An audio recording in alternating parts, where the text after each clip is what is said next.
కల్వకుంట్ల కవిత గారు రంగారెడ్డి జిల్లా జనం బాట ఏదో పెడుతుంది కదా, జాగృతి జనం బాట. సో ఆ కార్యక్రమంలో భాగంగా ఇలా రంగారెడ్డిలో కూడా మంచిగానే బాంబులు వెలిసింది. వాళ్ళ బీఆర్ఎస్ పార్టీ ఎమ్మెల్యేలట భూ కబ్జా చేసిరట. క్లియర్ ఓపెన్ అయిపోతుంది. భూ కబ్జాలు చేసి కాంగ్రెస్ పార్టీలో పోవడానికి ప్రయత్నం చేస్తారు. కాంగ్రెస్ పార్టీలో పోగానే వాషింగ్ పౌడర్ నిర్మా లెక్క అవుతుందా అని చెప్పేసి అయితే అంటుంది. ఒకసారి ఆ ముచ్చట ఏందో చూద్దాం. RRR భూసేకరణలో అక్రమాలు రీసర్వే చేయాల్సిందే అని కవిత సంచలన వ్యాఖ్యలు చేశారు. దీంట్లో మొన్న ఈ RRR సంబంధించిన ఈ అలైన్మెంట్లో మార్పులు ఎందుకు చేసిరు, హరీష్ రావు గురించి చేసిర్రా, ఒక 400 ఎకరాల దాకా హరీష్ రావుకి అక్కడ భూమి ఉంది, ఇట్లా పెద్ద ఎత్తున అయితే ఆరోపణలు చేసింది ఈ కవిత.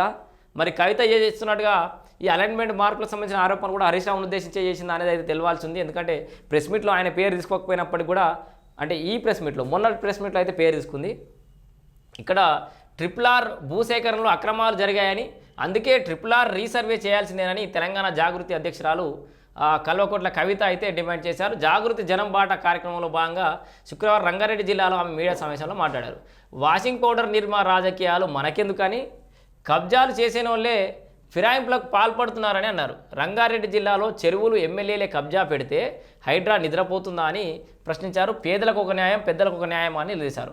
కబ్జాల వివరాలన్నీ హైడ్రాకి ఇస్తాం, ఎలాంటి చర్యలు తీసుకుంటారో చూస్తామని అయితే కీలక వ్యాఖ్యలు చేశారు. అయితే ఇక్కడ ఇంకొక కీలకమైన వ్యాఖ్యలు చూడురి.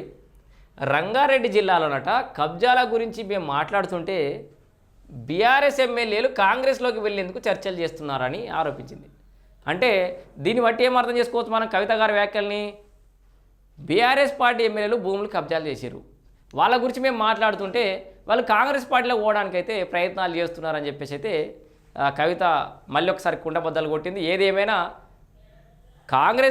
బీఆర్ఎస్ పార్టీ అవినీతి అక్రమాలు, వాళ్ళ ఎమ్మెల్యేలు భూ కబ్జాలు, వాళ్ళ 10 ఏళ్ల పాలనలో రాష్ట్రాన్ని ఎంత భ్రష్టు పట్టించారు అనేది క్లియర్గా కల్వకుంట్ల కవితకు అయితే రాష్ట్ర వ్యాప్తంగా ప్రచారం చేసుకుంటారు అయితే వస్తుంది. మరి అది ఇప్పటికి ఫుల్ స్టాప్ పడతా అనేది ఎదురు చూడాలి.